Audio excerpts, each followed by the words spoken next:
that not only impact women and girls across Hampton Roads, but impact communities possibly across the country or the world. If you are a designated leader or you...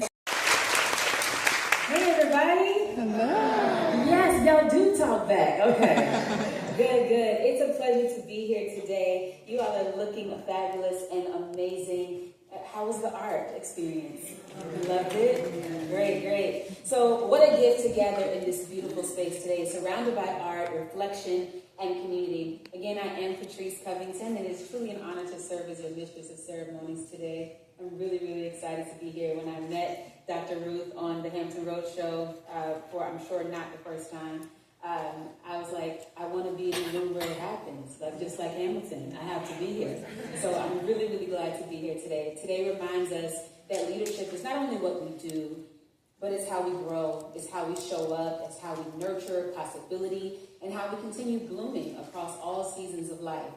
We've already been invited into thoughtful reflection through today's gallery experiences and opening remarks by the beautiful Dr. Ruth Nichols. And now we transition into another form of storytelling. I love storytelling. It's nothing like a good story, right? Through movies, through cartoons, whatever it is that you're watching, somebody's telling you something juicy. Don't act like y'all don't like juicy stories. Okay, I love it. So because leadership is not only heard in our voices, sometimes it is expressed through creativity, through confidence, through culture, through courage, and yes, through what we choose to wear and how we choose to show up in the world. You did hear her say that I'm a very proud fiance. I wore white today because I've been saying I'm in my bridal era. But in this place, I gotta say I'm in my Ruth era because, I found my Boaz. Okay.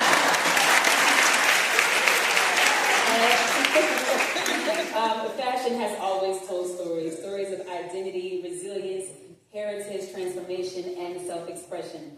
This next experience, guys, reminds us that leadership can also be art. We are honored to feature the Botanical Blossom Collection designed by the extraordinary talented Femi Bailey-Gordon. She's a visionary designer, choreographer, and the founder of Oniru by Lelou. Through her work, Femi blends storytelling, artistry, and cultural expression to create designs that celebrate confidence, beauty, individuality, and the fullness of womanhood. Don't y'all love fashion and style? I can tell y'all do. I can tell everybody in here loves a little fashion.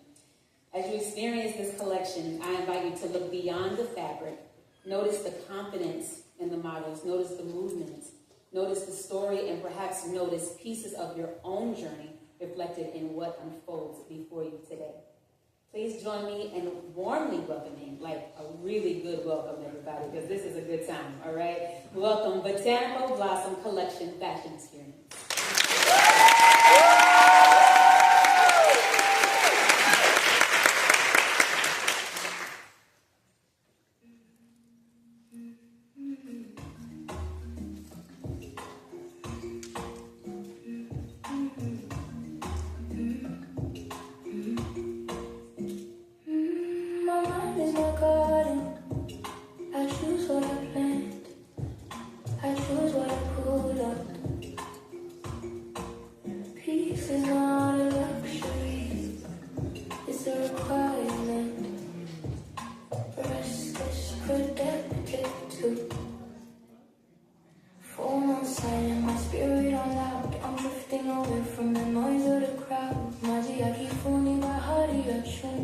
Small pieces of sea, I'm making a sanctuary inside of me. I'm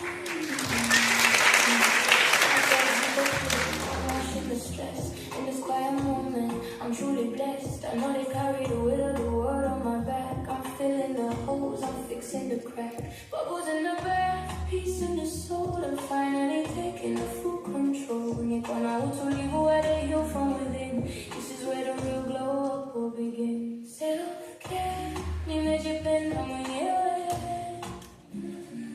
Mental health, I'm on you, my girl. Keeping my spirits and my mental right. Self-care, can you no, it's a sentence, I'm setting the line, protecting the temple. That is divine, I'm white zone. I know they see the drama. I'm only attracting the good kind of karma. I feel my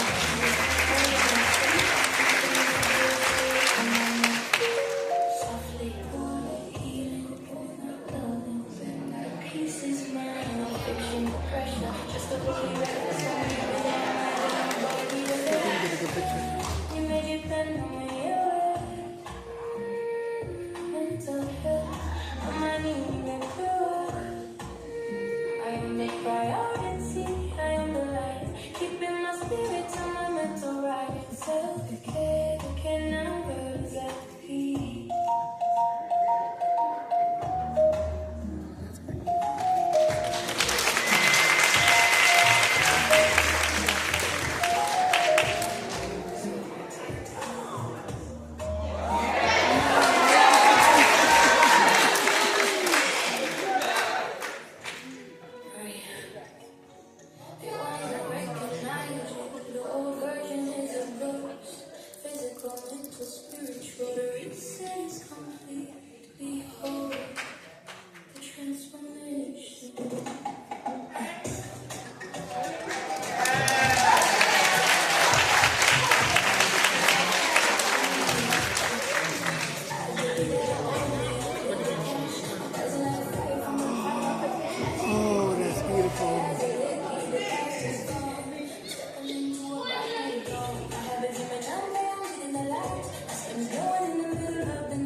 Yes, go work it, work it, work it, work it.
I'm becoming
Through the Oniru Foundation, she continues investing in women and girls so they have resources, relationships, and opportunities to thrive, lead, and transform their communities. Joining her today are three extraordinary women leaders. Tina Gill, President and Chief Executive Officer of the Up Center, whose leadership has strengthened the lives of children, families, and communities all across Hampton Roads through mental wellness, family support, and human-centered care. Michelle Perez, Chief of Community Engagement and Institutional Accountability at the National Community Reinvestment Coalition. The ladies they are working, okay? You hear all this, multi-hyphenate women. Her work advances equitable investment, accountability, and stronger communities through policy, partnership, and systems change.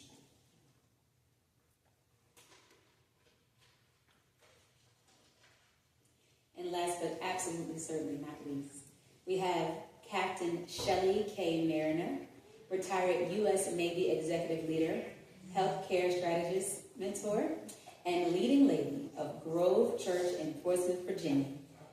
All right. Whose decades of service reflect a deep commitment to leadership rooted in faith, service, mentorship, and community care. Please join me in another very warm welcome for these outstanding women for their on our stage for our fireside conversation, The Art of Women's Leadership in Full Bloom.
Experience. Did you enjoy that?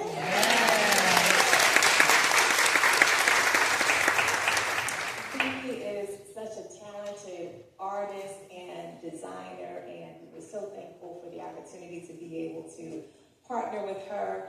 As we saw from that experience, women's leadership is both an art and a practice. And so whether we're talking about the characteristics of leadership, or how folks show up in terms of what they wear.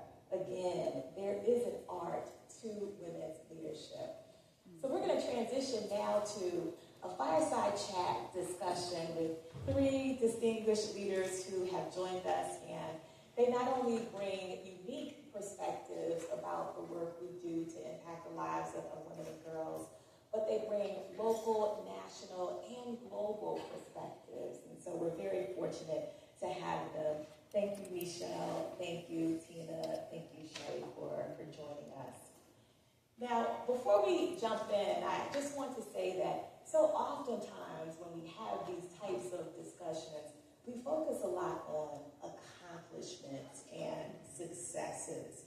And people will say, I just want to hear something practical. And I want to hear something that really is going to align with what I'm experiencing in this moment in time. And so I want to tell you in advance that we had a conversation about this discussion, and we said we're not going to focus on resumes, we're not going to focus on titles. We actually want to demonstrate and be examples of vulnerability and resilience. And so if you hear us jump in that way, it's because we want to make sure in this moment of connection, we are sharing things that we hope will be impactful. So with that, we're going to start by really honoring the process of becoming, because the theme for this event is the art of women's leadership in full bloom. But the reality is, right, for anyone who is a gardener know that our flourishing happens in seasons. And so I'd like to begin really by asking these leaders to share a little bit more about who they are behind the titles, behind the successes, because again, blooming doesn't all happen at once. It happens in seasons, and in some seasons it doesn't happen the same way. I have a hydrangea. It was doing okay, and now it's not. And I'm sad about that. But in this season of growth, I see renewal. I moved it to a new place. It needed a new environment. It was given to my son where it was. It needed a little bit of shade.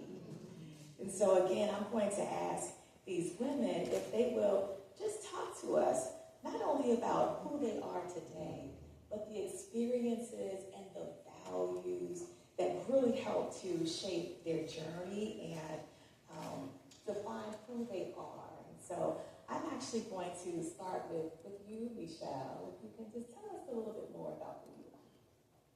Hello, everyone. Can you hear me okay? Yeah. Hi. I am Michelle Perez. Thank you, Dr. Ruth, for inviting me here. It is my privilege to be here with all of you today. I can speak louder if that is helpful. Yeah. All right.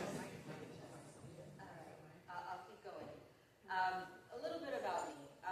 So I am Michelle because my mother is Monique. My grandmother is Calman.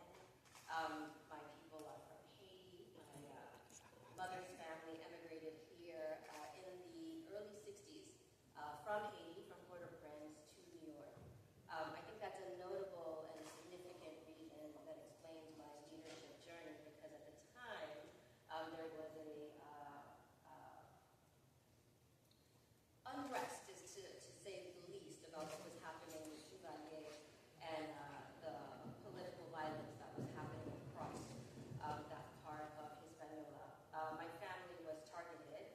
My grandfather was imprisoned, and my grandmother at the time decided that for her and her three daughters, the safest thing would be to leave Haiti and to come to the United States.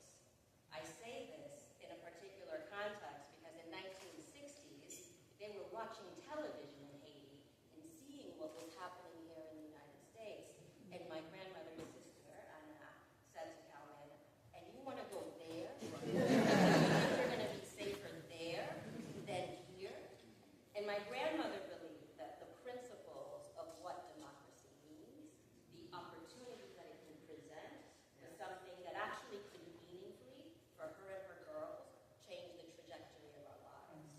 And so she chose to come to the United States. And so for my leadership journey, I grew up in Miami. My father's from El Salvador. We spoke multiple languages in the household. French and Creole were my first languages.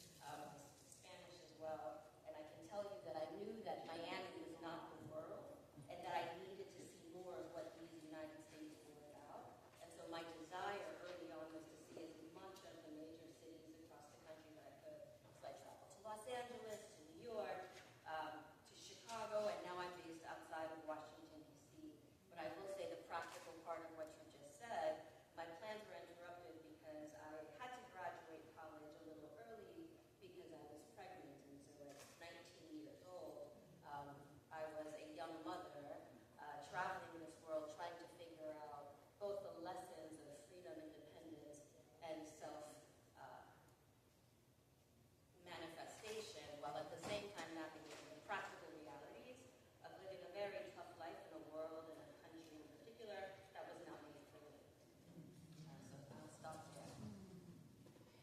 Thank you for sharing your lived experience and much more about your family history. I think sometimes we take for granted how much our lived experiences shape who we are as leaders and how we show up in communities. So really appreciate you sharing. Thank you. Tina, what about you? Sure.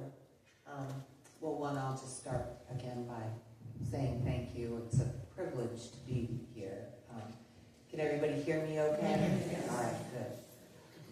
So let me just tell you a little bit about who I am and where I've come from. So I come from a military family, so for anybody who's had that experience, what that means is I come from a lot of places, right? I know a lot about what it means to be the new kid on the block, which means I also know a lot about the value of belonging. It also means that, that's an important part of my experience. In addition, I was raised for the better part of my youth by a single mother. And I watched my mom demonstrate a significant amount of determination and resilience. She did not have a college degree.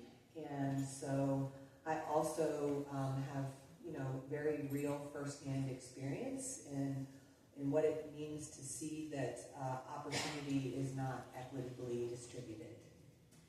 And I've had the wonderful opportunity in my life to be able to work at both the local level, the state level, and the national level.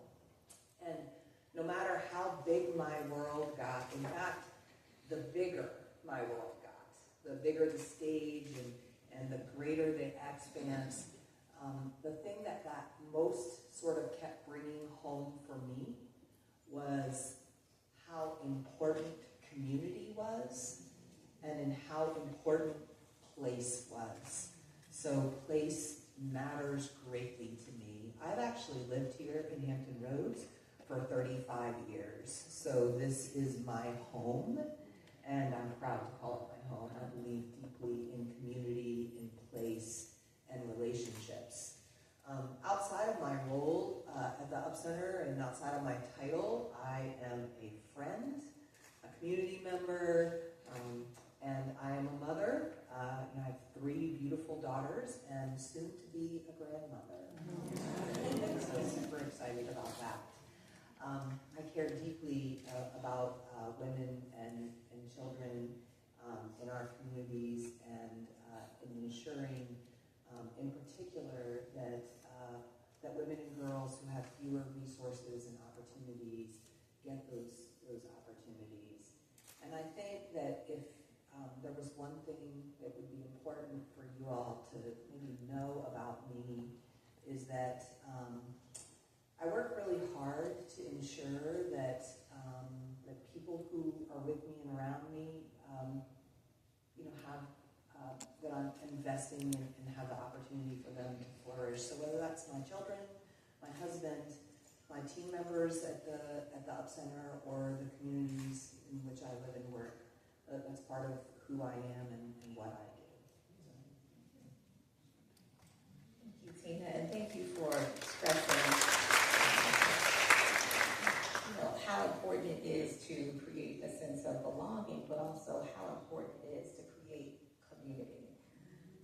One of the reasons why I decided to take a sabbatical and spend more time at home was because I needed to be here at home in this community. And so I appreciate what you said about even the value of belonging and the value of place and how much it matters. We're going to come back to that, but before doing so, Tony, let's take your fingers.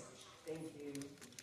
Hello, friends, and hello, new friends. Really glad to be here. And so I'm Shelley K. Mariner, originally from Buffalo, New York. I joined the Navy in 1987, through which I served for 30 years. And so my specialties in the Navy, I started off as a Navy nurse that migrated into a healthcare administrator. And so in 2017, I retired. And needed to, 2018, and needed to. I was tired. My body wasn't well. Working 14 hours a day, chronic stress. My nervous system was a wreck. And so it was time to sit down and listen to what I needed from my body and take it easy, take some time away. But in 2024, things changed for me drastically. I was diagnosed with breast cancer. And so over the last 2 years, I've been going through treatment, and tests, surgery, etc. And so for some, that would have been devastating. That would have been it would have been more fuel for the fire, right? I left the Navy because I wasn't as well as I knew I needed to be, but now I got this. And so I really do say that the cancer diagnosis was a culmination of everything, but I saw it as an opportunity, truly, right? An opportunity where God has saved my life, and where I am now going to use my voice to talk about integrative healthcare and the gap in healthcare for women. It is unbelievable. It's unbelievable as I go through the Navy system, which for the most part is all inclusive. You pretty much have everything you need, except when they are at capacity, and that's when you are now getting care in the civilian sector in the community. And so little did I know that the gaps, lack of access, lack of equity was happening in our community. And so I am going to use every experience, every accolade, everything I've learned and done to really push the agenda to help us to live and age